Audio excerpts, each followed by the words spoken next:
Hey everyone, Otis Toussaint here, and we're back with Lead TV.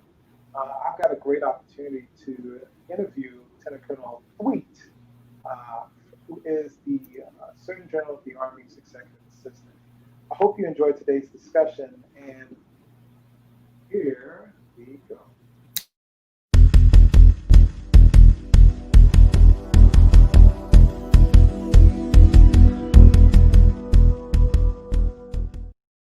And without further ado, I'd like to introduce you to Lieutenant Colonel Thweatt. Hi, ma'am. How you doing? Good evening. How are you? I am blessed and highly favored. Thank you for asking. I really appreciate you taking the time to come and talk with me today about really, a litany of things in your military career. I know you've got an illustrious career. You've got a great resume from what I read and from, from the people that are talking about you. So I am definitely honored to have you as a guest today to just talk really about, the transition from being a company grade officer, which is second lieutenant, first lieutenant, all the way to your current rank and future and beyond. So I really appreciate you taking the time to, talk with me today. I appreciate you having me. And this is definitely outside of my comfort zone. But I've seen you interact with the other personnel that you've interviewed, and you make it look easy. So I was open, and I'm ready to share. So thank you. Definitely, definitely. I really appreciate that too, man. Ma'am, let's talk a little bit about your background. Okay. Well, I was born and raised in Portsmouth, Virginia. The oldest children, my mother and my father. And so growing growing up in Portsmouth, Virginia, I'm daughter of a preacher, and so a lot of church was my life. No military affiliation. Going up through high school, my mother passed away when I was 14 years old, and so my dad was a widow. And as I was approaching my senior college was always something that my father pushed us to do. And I did not want to have him have the burden of trying to figure out how he was going to pay for me to go to college. And so started searching out for scholarships and ran across the 4-year ROTC scholarship.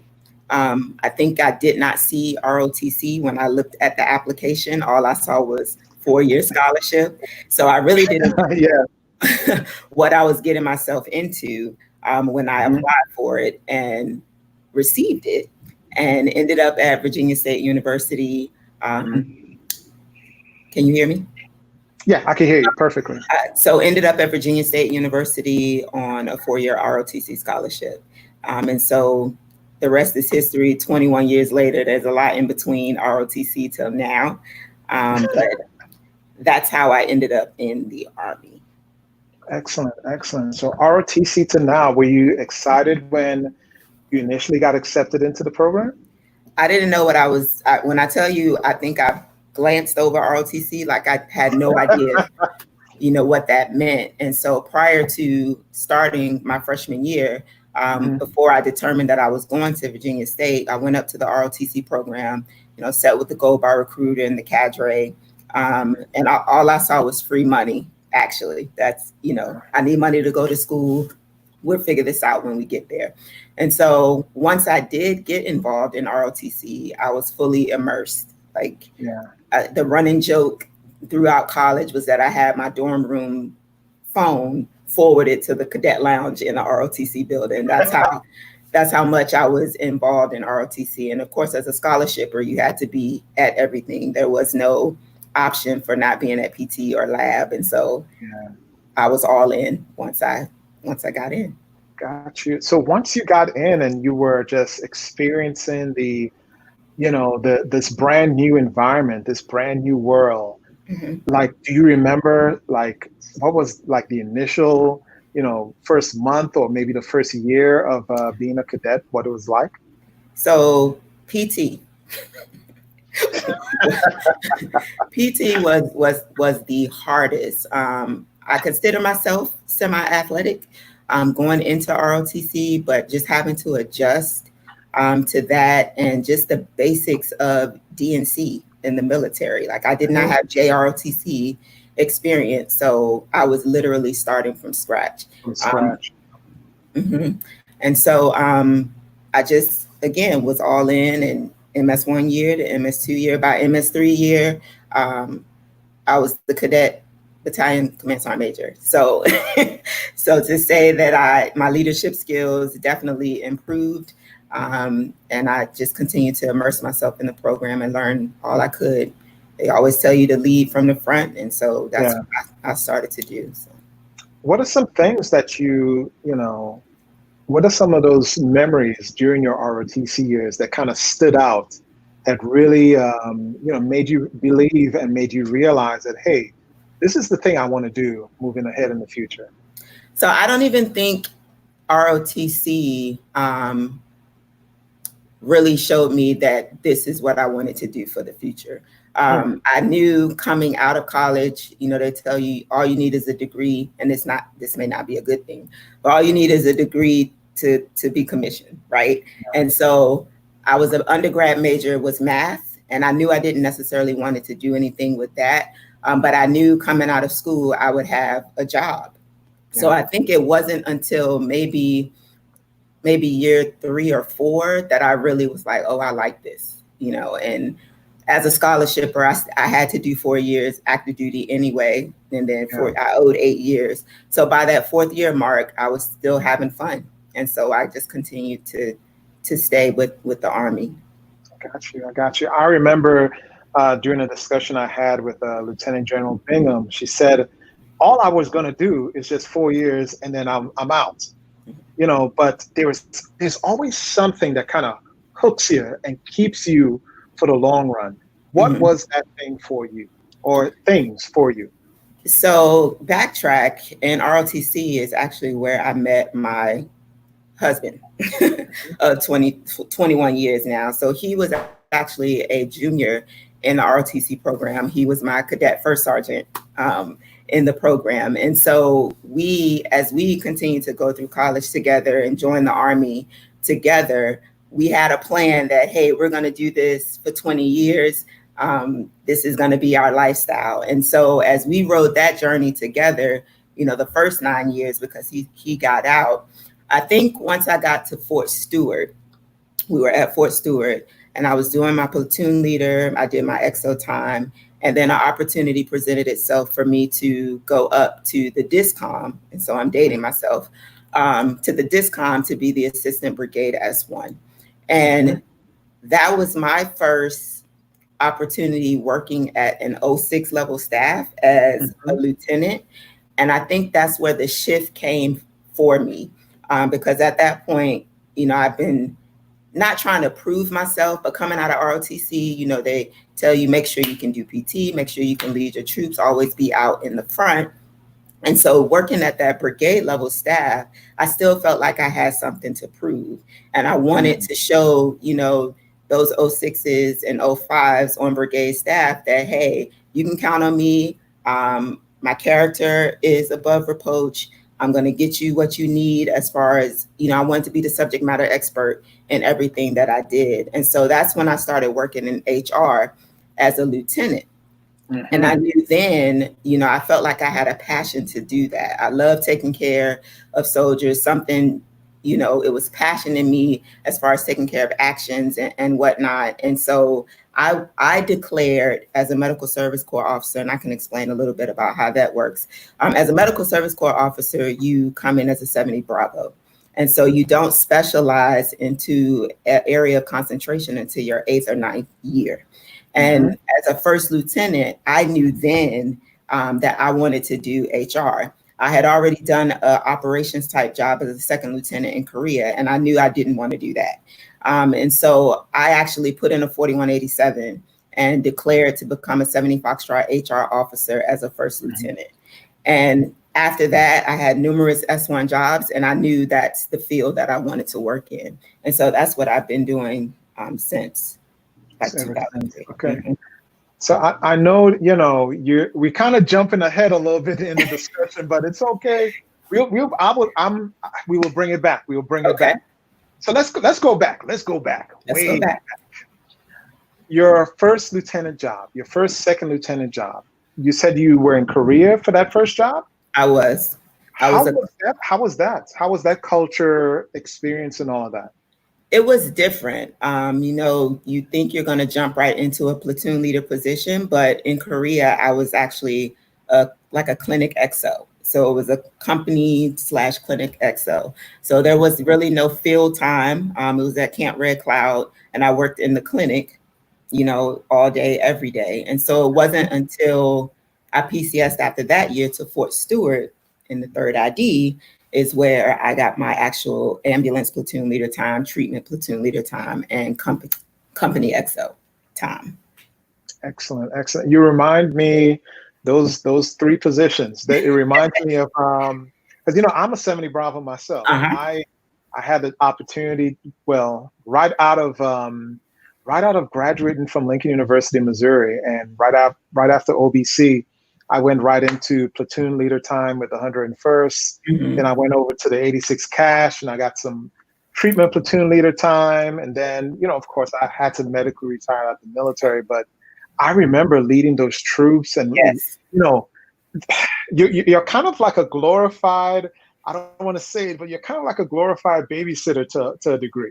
Yes, yes. I felt like, you know, an auntie sometimes, you know, a mother, but I enjoy my platoon leader time. I was just thinking about, Absolutely.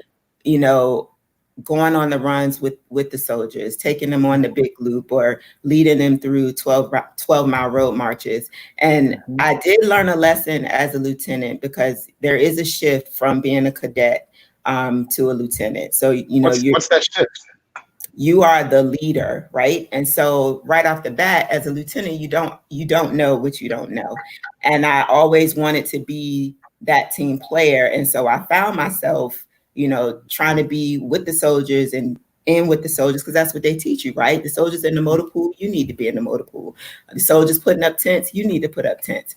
But I had my first platoon sergeant, my platoon mama, you know, we're out in the field and I'm trying to show the soldiers that I'm with y'all. I can do everything that y'all can do.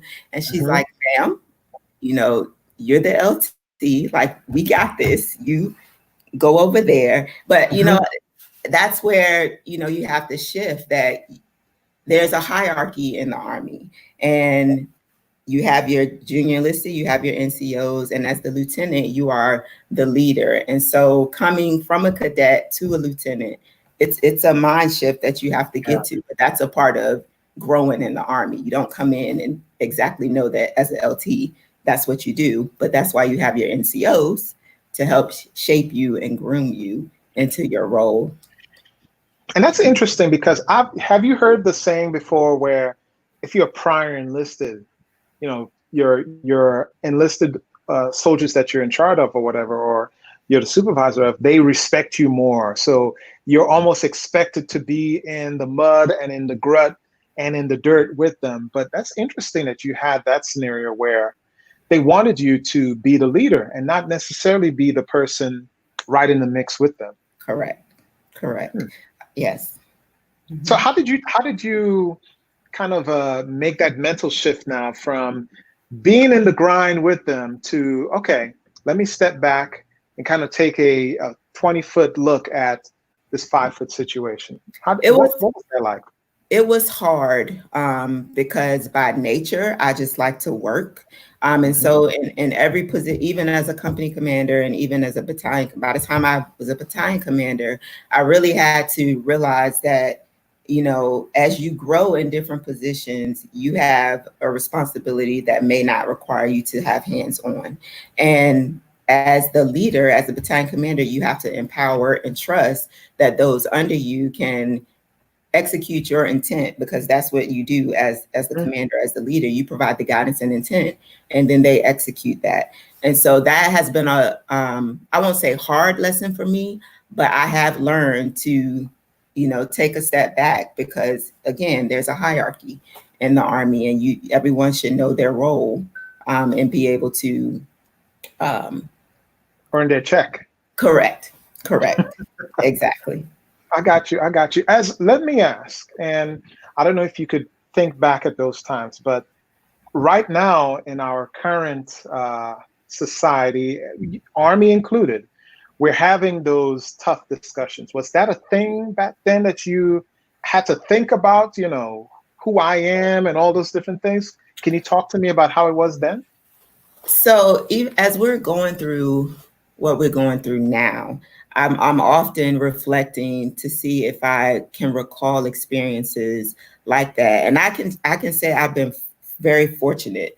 Some of the encounters that I've had as it relates, because I'm small in stature, and some people make assumptions that I may not be physically strong to do certain things. But I'm grateful because that is one lesson that I took from ROTC, and people talk about all the time, don't judge a person who can do PT. That doesn't automatically make them a great leader. But I would say that it's a start. And unfortunately, folks do have bias and they do judge you by that. And so I make it a point to physically be in shape, knowing that people potentially are going to judge me. Absolutely. Based on that. And then once I'm in the door, then I show them the rest of what I have. Because don't judge me by my PT. I am competent, to do my job. That's excellent though. But it's unfortunate that not a lot of LTs are taught those lessons. You've got to show your mettle first when you get into that door, so that people can kind of break away from the preconceived notions that they have and allow you to show and prove your worth and your abilities at your job. Right. And then I can recall one other incident recently within the last couple of years. When I was selected for Battalion Command, I went to PCC and I ran into a peer of mine that I went to OBC with. And this individual, when I saw him, we're talking, we're reminiscing. And then he just randomly asked me, well, how did you get that command? And I was like, well, why wouldn't I get that command? Like, where did that question come from? And so at that moment, I didn't really think about it. But then as I reflected, there was some undertone to that. There's a reason why you asked me that. Do you think I'm not qualified for that? Do you think that you should have that command? But those are the two instances that I can recall. But I've been very blessed that I haven't had to deal with anything, covert or right in my face with that. Excellent. So before we jump into, we've spoken about your lieutenant time. So before we jump into, captain time, etc., let's go ahead and share some of the comments that's already coming in, in celebration and recognition of what we got going on here. So let's go ahead and drop some of these comments here. We've got one from Major Walker. Well, I knew her as Lieutenant Walker, but now she is Major Maggione. I went to OBC with her. She's just an awesome woman. She said, great topic. I look forward to listening with you. You've got someone that you may know. Danae. Hi, Danae. My mentor. I miss her. Yes. Danae is so awesome. She is. She and her husband. Shout out to them. They're my solo frat as well. Shout out to them. Let's see. We've got one from your boss. He said, I can't wait. Tremendous leader, blazing trails. We're going to talk about those trails that you've blazed, because obviously you're being very humble, but I know you kicked ass in your years in the military. So I'm going to allow you the opportunity to show and shine, because I'm about celebrating those who done very well. So it's coming. The questions are coming, man. Be ready. Okay. We've got, let's see, Major Ford. She said, following. Thank you, team, for sharing. Someone who did not share their name, but they said, no pressure. Petersburg native watching and listening. Hail State. Hail State. Is that the same from South Carolina State? No. Was that from VSU? Absolutely. Oh, There's my only bad. one. Ooh, you changed. My bad, man. I'm giving you a hard time. I know. It's all good. No. I know you went to VSU. Shout out to VSU. Yes. Let's see. We've got Colonel Butts. She said she tagged your boss Oh. on the discussion itself. We've got Sahara. Sahara, I went to high school with her. She said, "You go, girl." Oh, We've got some folks that are in your military fraternity. Said, okay. Okay. We've got, let's see, Natasha Hine. She said, "Hi, man, VSU." My classmate. All right. And Sahara, she said, Lieutenant Colonel Sabrina, you are a role model to many young Black women. Mm-hmm. It took me a while to really realize that. Ooh, let's talk about that. It took me a while. Let's talk about it. So over the years, I didn't have many mentors in the military. My peers and I, we did a lot of peer mentoring. And although, there was 6, 7, 8, 9, 10 of us, I don't think we realized how rare it was to see females to be field grade ranks, as well as minority females to have these ranks. And it took a specialist. I was in the shopette one day, and a specialist was standing in front of me, and she turned around and she glanced, and it was like she did a double take at my rank because she thought, she saw it was Black, and I think she maybe thought it was a specialist rank, and she was like, "Oh my goodness, ma'am. Oh my gosh, you're a lieutenant colonel." And then she started asking me my story and how I got to where I am. And I've had quite a few of those encounters over since becoming a field grade, that it really sinks into me that it is very rare, and people do look up to us. So I try to make it a point to make sure I'm on point so that I don't give anybody a reason, to think that we shouldn't be here. We've earned a right to be here. And so I'll do everything in my power with God's help to make everyone proud. So interesting. I got 3 things I want to ask from that before we kind of get into your company, major, and colonel time. So you realize that it's not a lot of your demographic that serve as a mentor to you. Through your time in the military, did you have mentors that didn't look like you? How was that? I've had 2 that didn't look like me, one male and one female. And I appreciated, and one was really hard. The female was really hard on me. As a Brigade S1 at Walter Reed, coming into that position, the original brigade commander did not want a captain. I was a mid-grade captain. The position was for a major, and she basically told HRC, I don't want this captain, but I was what she had. And not only coming into that position as a captain, I was also coming in 7 months pregnant. And so I really had to show and prove during that time. And she rode me hard. But to this day, though, in that situation, she is still a mentor to me. She still rides me hard to make sure that I'm doing the right thing and on point, for the very reasons that we talked about before, because we have to represent well through competence, credibility, and character. Because our reputation precedes us when we come into many jobs. I would say your competence builds your credibility. Absolutely. But that's something that, I want people to realize that, hey, people will prejudge you before you even come into a job or a position, especially if they don't even know, especially if they know your demographic. Yes. Absolutely. Especially if they know your demographic, people will be hard on you. But you've got to relish that opportunity to show and prove that, hey, no matter what you think, I'm going to show out and show you that I'm good. I'm better than what you think I am. Exactly. Absolutely. Interesting. So let's talk into now your company time. You obviously knocked out the different tasks as a younger LT. Now you're going to become a captain. Take us along that journey. Paint a vivid picture for us. Let's enjoy this discussion.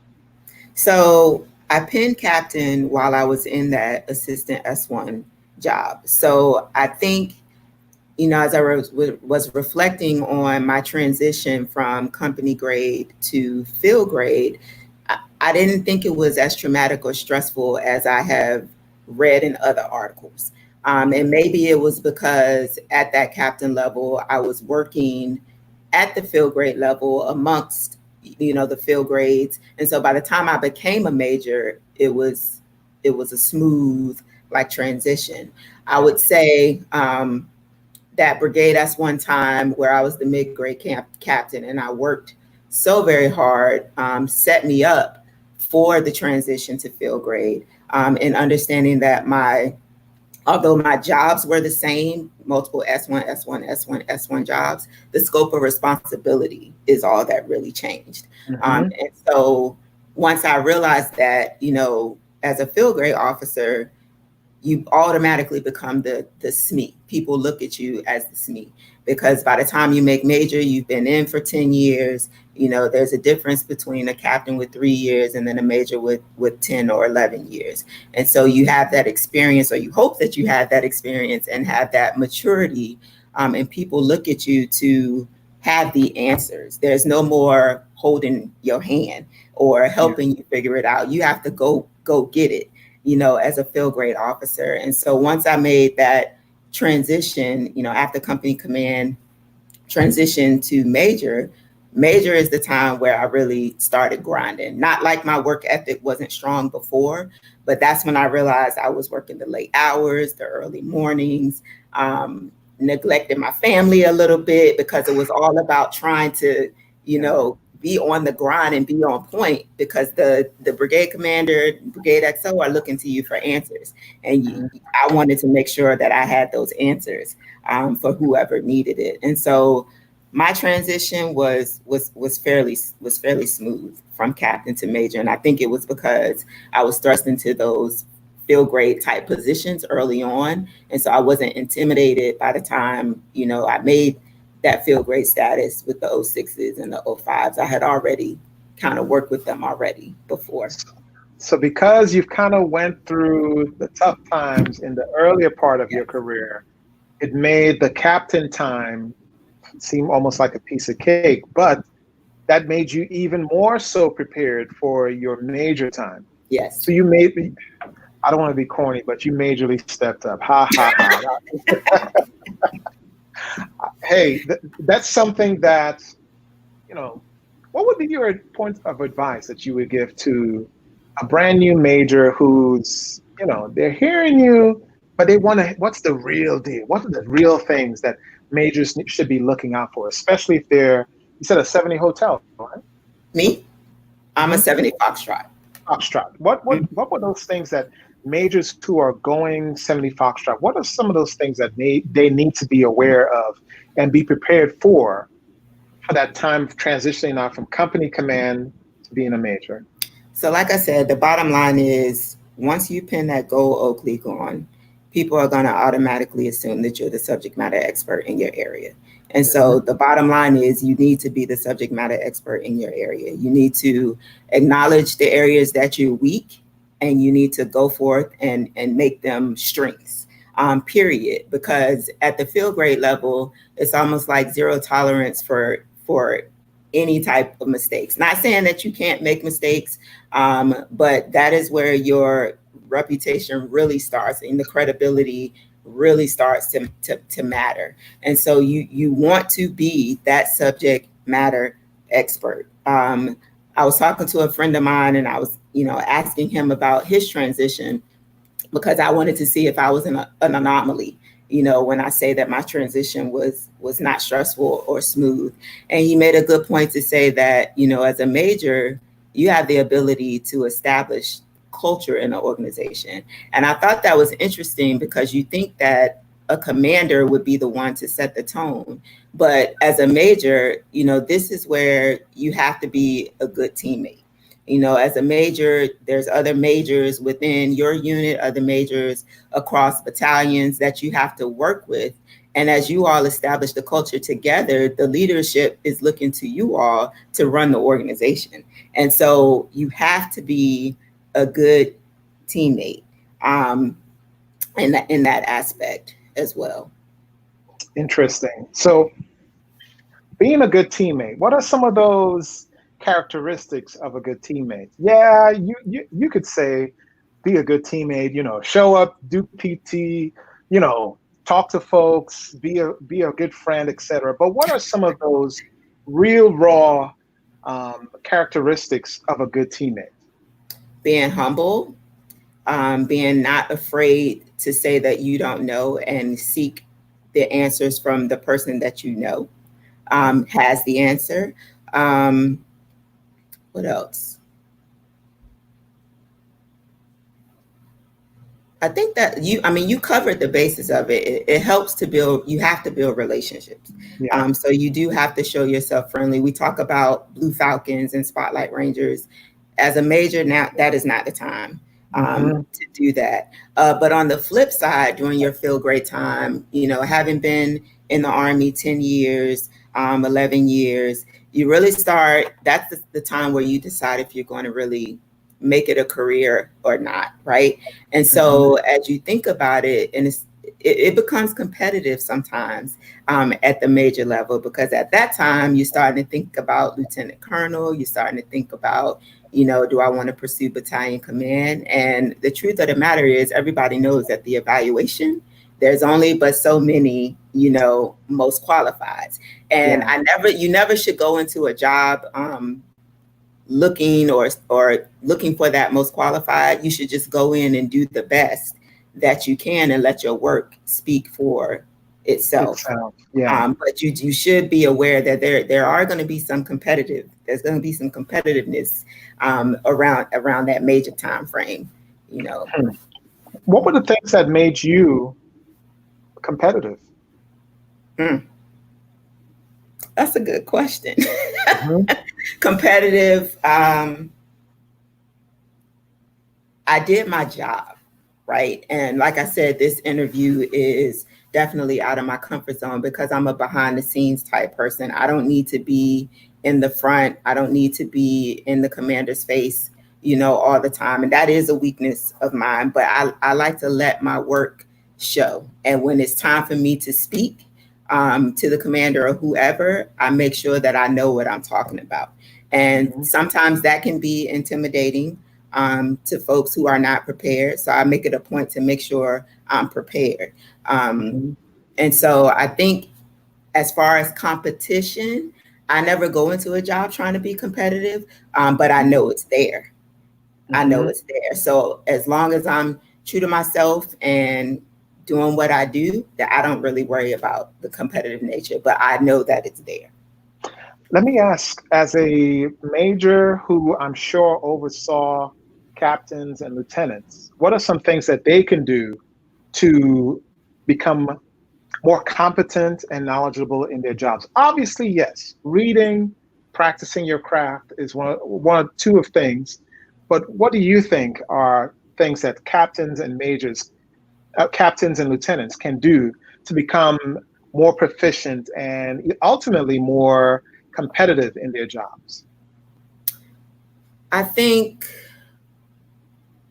I don't have anything other than what I've stated already, because without reading, without being a good teammate, I think those are some of the keys to being successful and being competitive. I mean, the bottom line is you have to show that you are competent in your job. You have to be dependable. You have to be loyal.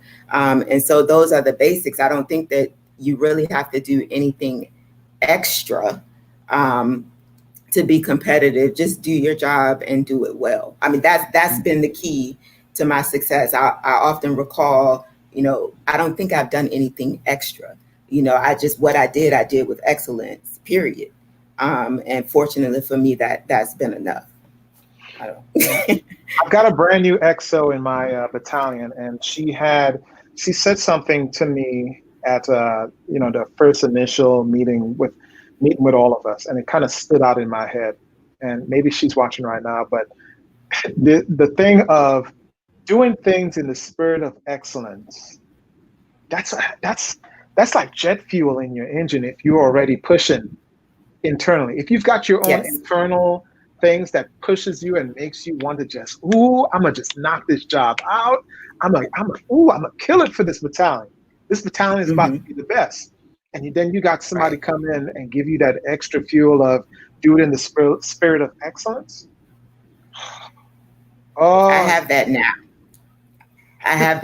And it's I hear you, ma'am. I hear you. It is awesome when if you already have that work ethic, where you're gonna bust your butt regardless of who's in leadership, because that's just in you. I don't know that you can teach that. Either it's in you or it's not. However, if you can have certain leaders that just make you want to do better, leaders that you don't want to disappoint. So if you're already excellent, you're going to push past that level of excellence, just for the sake of the organization and the leader that you work for. And so I want to be that leader that pushes the next folks to excellent, because I'm already excellent. I want the excellence. So it requires me to lead in that manner and set the culture for the organization. I hear you, ma'am. So we've got some more comments coming in. And then after we go through the comments, we can kind of jump into now your transition from a successful 8 years or so of being a major. Was it about 8 years or so? 6 years to lieutenant colonel time. Okay. So let's go ahead and bring up some of these comments here. We've got one from Mr. Perseverance King. He said, "Go Mob, salute to the protectors of our American family and freedoms." Do you know him? I don't. But hey, I appreciate it. Hey, Go Mob Frat. I appreciate your words right there. We've got Miss Holly. She is Captain Weaver. She's in my battalion. She's excellent. She's great. And she said, another great live stream. Thank you, Otis and ma'am. Great information. I appreciate your advice and mentorship with the information you are providing. That's excellent. Thank you, Captain Weaver. Captain Weaver. All right. So Perseverance King asks, does political influence play a part in your ranks and position? Political influence. I don't think it does. No, it doesn't play an influence, but thank you for the question regardless. Miss Charmian Robinson, she said, I work with Lieutenant Colonel Thweatt when she was Brigade S1 at 30th Med. She's a phenomenal role leader and role model and leader. It was great to work with her on our staff. The team rocked. Ooh, we had an awesome team. We had an awesome team at 30th Med Brigade. Excellent, awesome excellent. We've got one from Colonel Retired Fred Baskin. He asks, without getting personal, was there a time where everyone saw your work and deemed that it was a success, but you felt it was a failure? That one thing you wish you could have had a do-over in? It's weird. I could even that's almost like a degree of imposter syndrome, where you did a great job, but people are saying that, hey, you're doing a great job. You did a great job at this task, but you felt like, I didn't do a good job. You ever had those moments, and what would be your do-over? I think I have those moments a lot, because as a person who always strives for excellence, sometimes I wonder if I really am hitting the mark, or if there's something more that I could have done. And so it is hard for me to accept praise a lot of times, because I often feel like, there's more that I could have done. Like, I didn't get this accomplished. I'm one of those people that keep a list. And if my list doesn't have all the checks, it drives me, crazy. But I would really have to take some time and think about something that I actually had to do over. So I'm not quick on my feet to recall something that quickly. But thank you, Baskin, Fred Baskin. Colonel Baskin. It gives me time to reflect. I definitely would think about that. Thanks. Thank you very much for the question, sir. And we've got Miss Don L. Very proud of you. She went to high school with me, but she's very proud of you and what you have done. Ma'am, I'll tell you what, you said that it's kind of going back now to the comment that you said about 10 minutes ago, where you didn't realize that you were really a mentor to so many. That comment there could kind of bring it could almost bring someone to tears. Yeah. When they stop and they realize what's going on. Like, talk to me about what's running in your head when you say that and when you reflect on it now. Because again, you have your circle of female officers, and you think it's a rather large circle, but in the bigger picture, it really isn't. And to be a role model, to be a mentor, I'm a servant at heart. And so, going to the field grade years, that's where I really started realizing that, hey, you are the mentor now, right? And lieutenants and captains are looking to you. And I still don't think I grasped it. I think it was because of who I am and wanting to help and wanting to get people to that next level, just as others did with me. It's humbling. It really is a humbling experience, and it's humbling. It's all right. It's all right. I tell you what, when I think of where I came from and think of where I'm at now, you can't help but think and be thankful for those who were there for you and Absolutely. who you're going to be there for yeah. Let me yeah. Let's move on. Let's move on. Okay. Let's talk about now moving from being a major. You had 6 years of major time. Can you talk a little bit about your time as a major and some of the lessons that you learned as an MSC officer, who was working at S1, of course? So as a major, I had done so many S1 type jobs, HR jobs, as a late lieutenant through captain. I wanted to do something different, and I took the opportunity to do a broadening assignment where I was an HR intern for the Office of the Surgeon General. And so my first year as a major, I actually took a knee and did that internship for a year.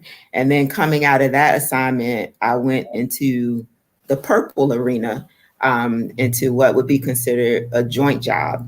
And again, going into that job in a J1 with Navy, Air Force, and Army, I really had to get on my grind and become the subject matter expert in areas that I didn't know, because it didn't matter that I was Army. In that environment, I had to know about Navy and Air Force. And so again, no one's going to hold your hand as a major if people are looking to you to bring solutions to the problems at hand.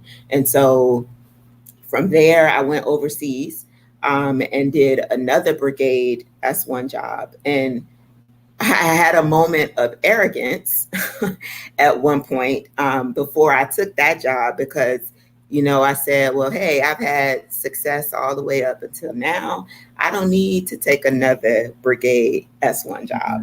I've been there, done that. And normally I'm not an arrogant person, but in that moment, I almost blew. I almost blew like the biggest opportunity that kind of shifted my career a little bit. And so I did that 3rd Brigade S1 job for 1 year under a phenomenal leader. And that is what Major Robinson is referring to, our time in 30th Med Brigade, because it really wasn't about me being a Brigade S1 again. You know, I could do that with my eyes closed, but the mentorship I received in that assignment, the mentorship that I was able to give, just the relationships that were built during that assignment has catapulted me, I truly believe, to where I am now. So sometimes in your journey, you're going to do things or be required to do things that you don't want to do. But I would just caution you to really self-reflect and don't miss the moment.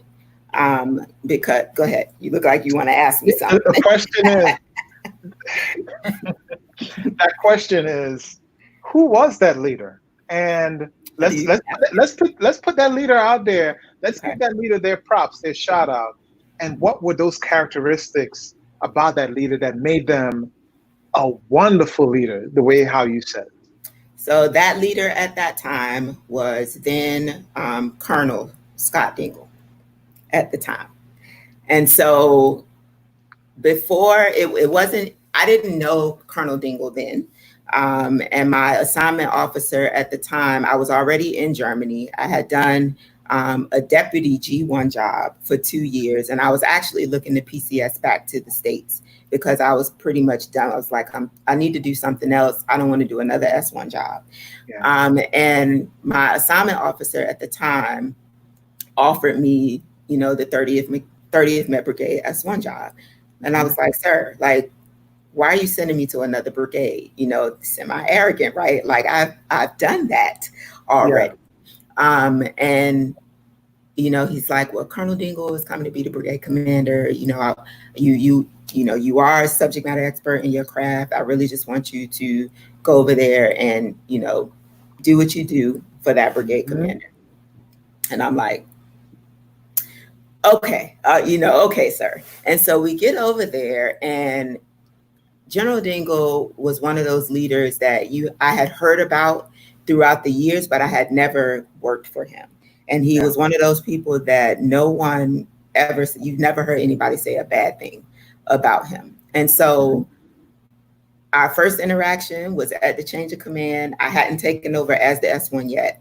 And he looked at me and he was like, are you ready? And I was like, yes, sir, of course I'm ready. You know, of course I am. And I will tell you the leadership environment that he set, you know, he is an example to so many people. Like, you know, I want to be like him when I grow up, like literally, you know, it's just the genuine care for people.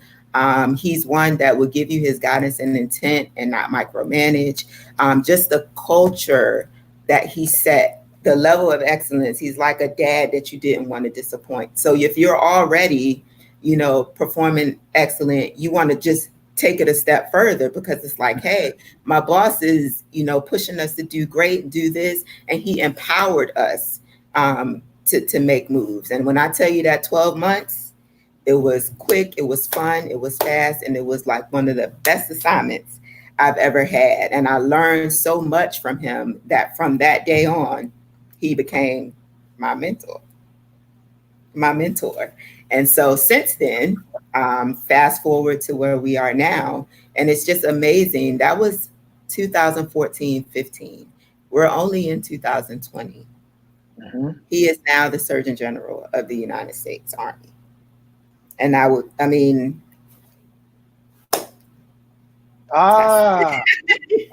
having a misty eye moment again? A little bit. That's a good thing. Let's go ahead and bring up some of the comments that I see, and we could kind of go into from the time where, you know, you're ending your major time to the time where you're colonel, and the love of the job that you have now and the things that you're experiencing. And maybe you could talk and advise those who may be future may want to get into the position that you're in. So let's go ahead and bring up some of these comments that we see here. One from Miss Don L. And this may be something that we may not have the answers to right now, but she asks, what is going to happen to the people who test positive for COVID-19 prior to joining? What happens to those within that test positive while currently serving? I cannot answer that question. Yep, same here. I cannot answer that too. I don't know the answer. So I would advise Don L, if you're looking for that information, contact someone within the CDC or contact with someone within the military hospital chain of command that could assist you with that. But thank you for the question regardless. We've got one from Miss Renita Dingle. She said, I am very proud of you, track star. Oh my gosh, I have to share this story. Go ahead and share it. Go ahead and share it. So Renita Dingle is the sister of Lieutenant General Dingle. And I knew Renita Dingle before I ever met Lieutenant General Dingle. Renita Dingle was my track coach at Virginia State University. And I had not run track at the collegiate level, but she walked me on to the track team. And many years later, who knew I would be connected with her brother in an assignment in 30th Med Brigade, Germany. So I have good ties with Renita Dingle, and I appreciate her, and I just want her to know that. Thank you so much for what you put into me, and pushing me hard. I think set me up for your brother to work hard for him. So I thank her for that. Shout out to her. Shout out to her. Don L states again, always proud of you, Otis, and continue to pay. Appreciate you. I appreciate you. The question is one from, I believe, the AAAO group. The question is, what do you use to keep your children balanced and happy in the midst of so much change, career demand of mom and location changes? Good question. I am very blessed once again to have resilient children. And I'm fortunate right now. Some of them, it took me later in my career to really realize that family is important. As I was said earlier in the interview, during my major years, my kids were toddlers. And so it was easy for me to be on that grind because I had babysitters that would just let them stay until, I got off work and picked them up, dropped them off early, work late. And I was fortunate to deploy early when my kids were still young as well. And so now that they are in high school, we've moved to every 2 years since they were in junior high school. And so as I'm in this assignment, knowing that I was selected to be the EA to the Surgeon General, I knew my Senior Service College Board was coming up. I knew my command board for 06 was coming up. And I tried to be very deliberate in my selections because now that they're in high school, my son already had to move in his junior year. So he will only complete 2 years in this high school. But fortunately, my daughter, who started here as a freshman, she will fortunately get to stay all 4 years. But it's been a challenge and it's hard to balance because each and every move, my husband and I would decide, okay, they're not doing any activities the first year because we have to make sure they're acclimated, to the new place.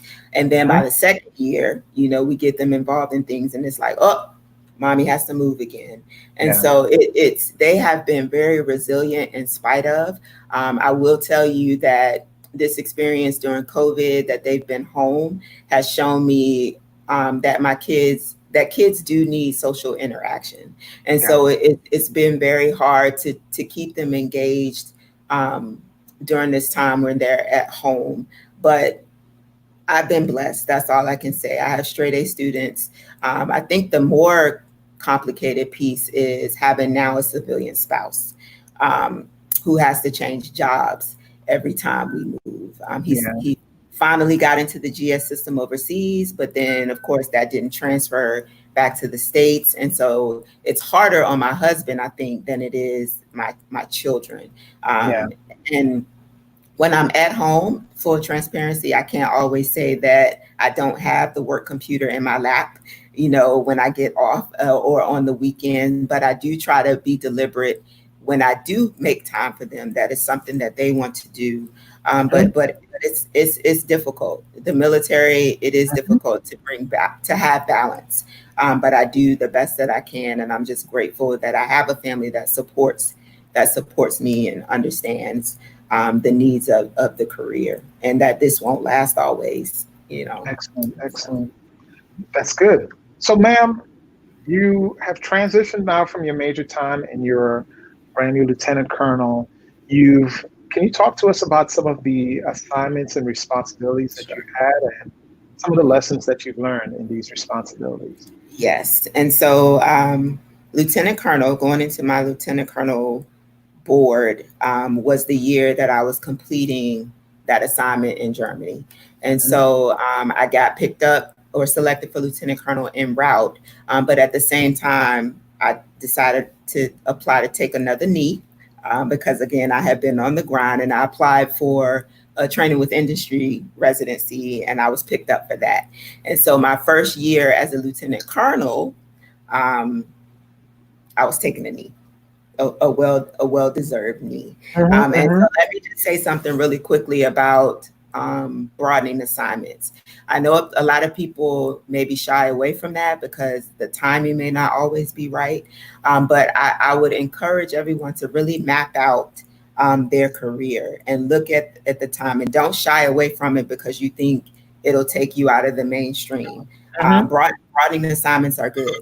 And for me, I chose the 1 year assignments because I had already started my master's on my own. So I really wasn't looking for another opportunity to complete a master's, but it gave me exposure on the civilian side, as well as learning HR within the Army medical department at the strategic level.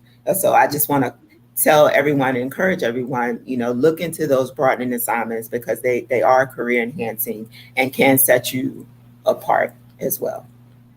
And so coming out of training with industry, I went back into an HR job at the AMEDD Center in school, now known as Med COE now, as the G1 there.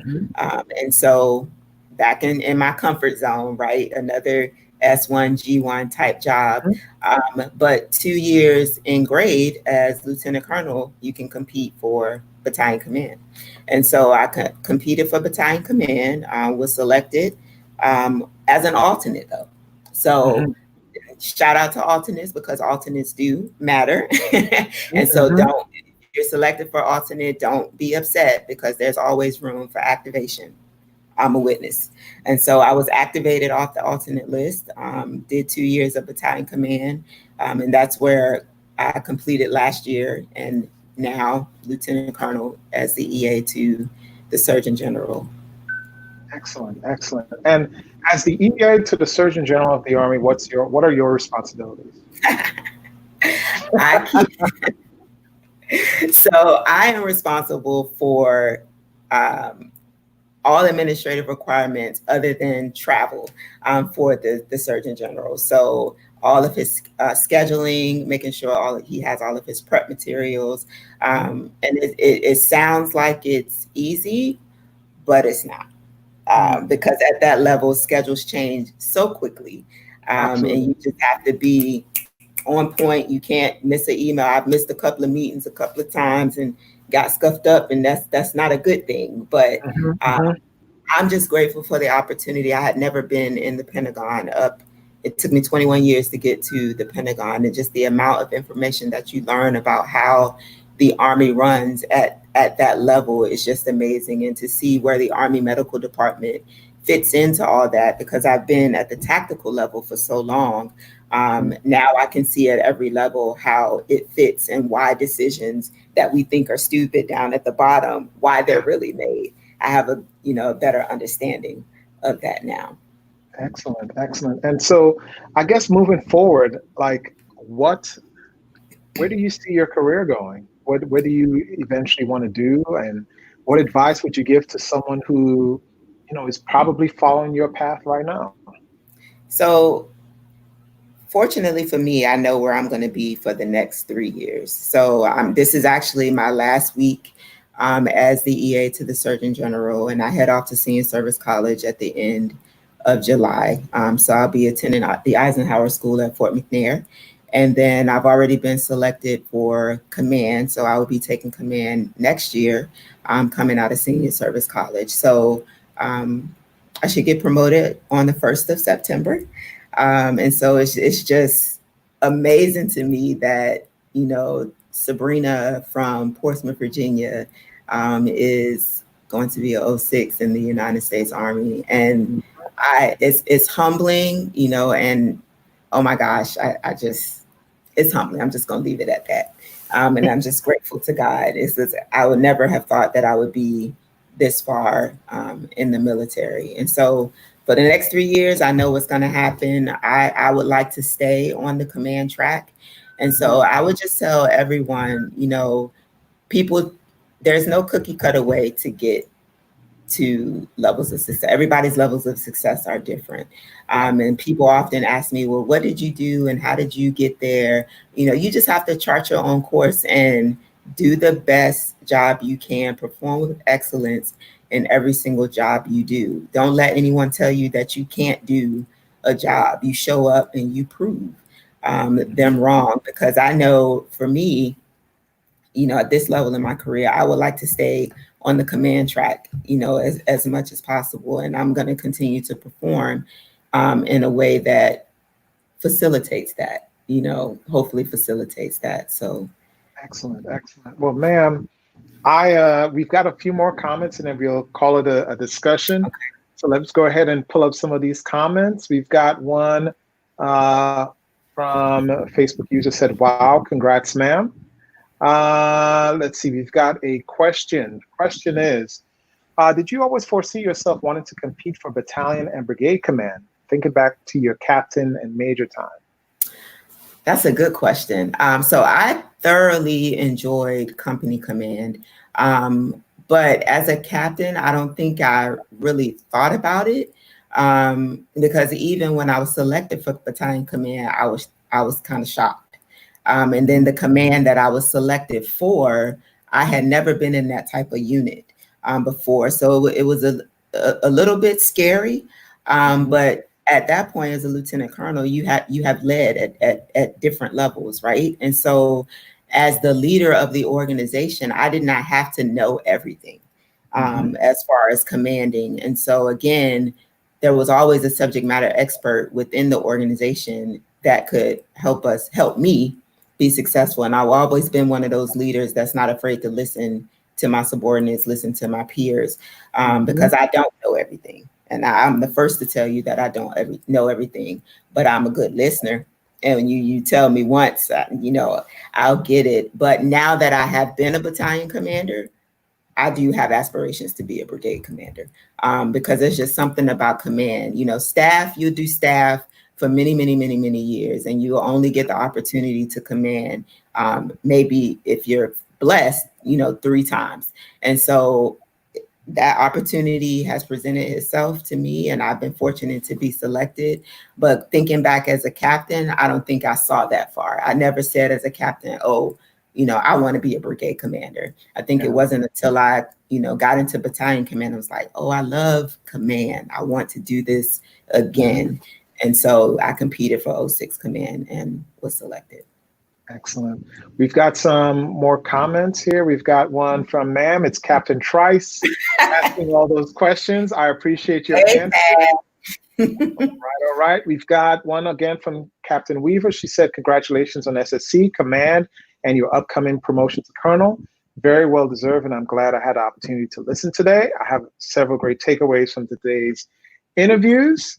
And we've got the final comment coming from Miss Dingle again. She said, you are the ballerina of balance as you twirl with life, motherhood, and being a loving wife, military duties, and my phenomenal brother. Keep up your humble spirit. That is, that is excellent. Well, ma'am, you know, I really appreciate our discussion the past hour or so. Time just flew by. It was I love this type of thing, and I'm Yeah. really looking forward to, you know, future opportunities to talk with you again. But I really appreciate the time that you took out to come and talk with me today.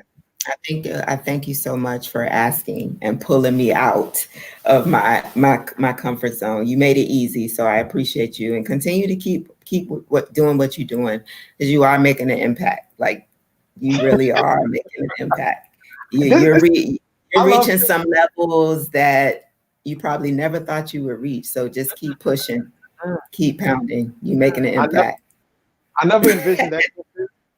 I think, you know, my mindset when I do these interviews are people. Everybody has a story. Yes. People love to be humanized, and I think I'm pretty good at humanizing folks. I think I'm pretty good at having a conversation with people, and it's something that I love doing, and I hope that more people come and do it with me. So it's all good. Ma'am, if you could hang out in the broadcast room. Okay, I will. And thank you again. Thank you. All right. And so we had another great interview, another great opportunity to talk with another great military leader. Colonel Thweatt was phenomenal to talk with. Definitely a trailblazer, definitely an inspiration to future MSC officers, future, you know, colonels, future people that are coming into our military ranks, future Black, female, male, white, female, male leaders out there. If you're looking for inspiration, these are the people that's in our ranks. So reach out, ask a question, you know, they will be willing to help you out and talk with you whenever it is that they can. So as I always say in parting, take care of yourself, take care of your family, and take care of others. Bye now.